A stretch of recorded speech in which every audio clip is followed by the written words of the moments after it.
যুদ্ধে ইউক্রেনের ক্ষতিপূরণ নতুন মোড় নিচ্ছে আন্তর্জাতিক রাজনীতি। রাশিয়ার হামলায় বিধ্বস্ত ইউক্রেনের জন্য ক্ষতিপূরণ আদায়ে এবার বড় উদ্যোগ ইউরোপের। সম্প্রতি নেদারল্যান্ডসের দ্য হেগে বসে এক গুরুত্বপূর্ণ সম্মেলন। ইউক্রেনের প্রেসিডেন্ট ভলোদিমির জেলেনস্কির সঙ্গে সেখানে হাজির ইউরোপ ও বিশ্বের বিভিন্ন দেশের শীর্ষ নেতারা। লক্ষ্য রাশিয়ার হামলা ও কথিত যুদ্ধ অপরাধে ইউক্রেনের যে বিপুল ক্ষতি হয়েছে তার ক্ষতিপূরণ নিশ্চিত করতে আন্তর্জাতিক একটি দাবি কমিশন চালু করা। এই সম্মেলনের আয়োজন করেছে নেদারল্যান্ডস ও ইউরোপ কাউন্সিল। একদিনের এই বৈঠকে অংশ নেন ইউরোপীয় ইউনিয়নের পররাষ্ট্রনীতি প্রধান কাজা কালাস সহ বহু জ্যেষ্ঠ কর্মকর্তা। যুক্তরাষ্ট্রের মধ্যস্থতায় যুদ্ধ বন্ধের কূটনৈতিক তৎপরতার মাঝেই এই বৈঠক হওয়ায় কৌতূহল আরও বেড়েছে।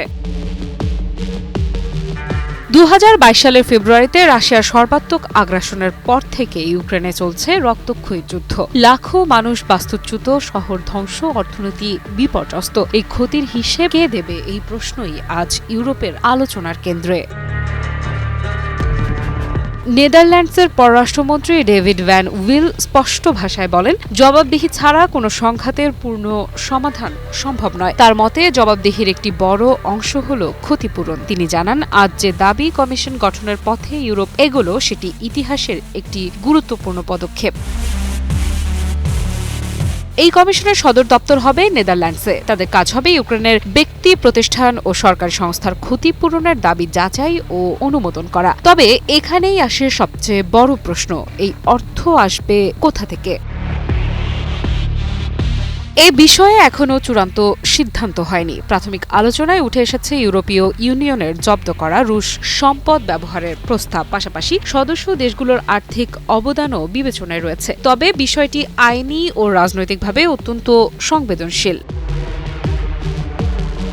ডেভিড ভ্যান উইল পরিষ্কার করে বলেন, এই কমিশন ক্ষতিপূরণ পাওয়ার নিশ্চয়তা দিচ্ছে না। তবে লক্ষ্য একটাই, যে ক্ষতি হয়েছে তার দায় শেষ পর্যন্ত রাশিয়াকেই নিতে হবে। এই উদ্যোগের অংশ হিসেবে যুক্ত হচ্ছে রেজিস্টার অব ড্যামেজ। 2 বছর আগে গঠিত এই রেজিস্টারে ইতোমধ্যে জমা পড়েছে 80,000-এর বেশি দাবি। ধ্বংস হওয়া ঘরবাড়ি থেকে শুরু করে অবকাঠামো, ব্যবসা ও সরকারি সম্পদের ক্ষতির বিস্তারিত তথ্য সেখানে নথিভুক্ত রয়েছে।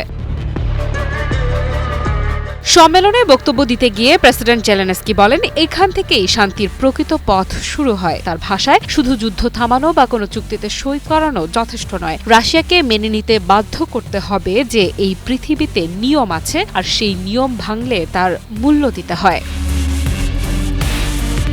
তবে এই উদ্যোগে তীব্র আপত্তি রাশিয়ার। ক্রেমলিন বরাবরের মতোই ইউক্রেনে যুদ্ধ অপরাধের অভিযোগ অস্বীকার করেছে। একই সঙ্গে ইউরোপের জব্দ করা রুশ সম্পদ ব্যবহারের প্রস্তাবকে তারা অবৈধ বলে দাবি করছে। পাল্টা পদক্ষেপের হুমকিও দিয়েছে মস্কো। সব মিলিয়ে প্রশ্ন থেকেই যায়, এই কমিশন কি সত্যি ইউক্রেনের ক্ষতিপূরণ আদায় করতে পারবে,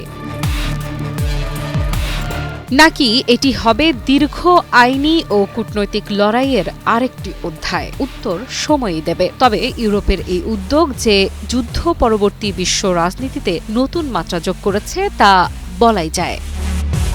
আফ্রিদা ইফরা, নিউজ 24।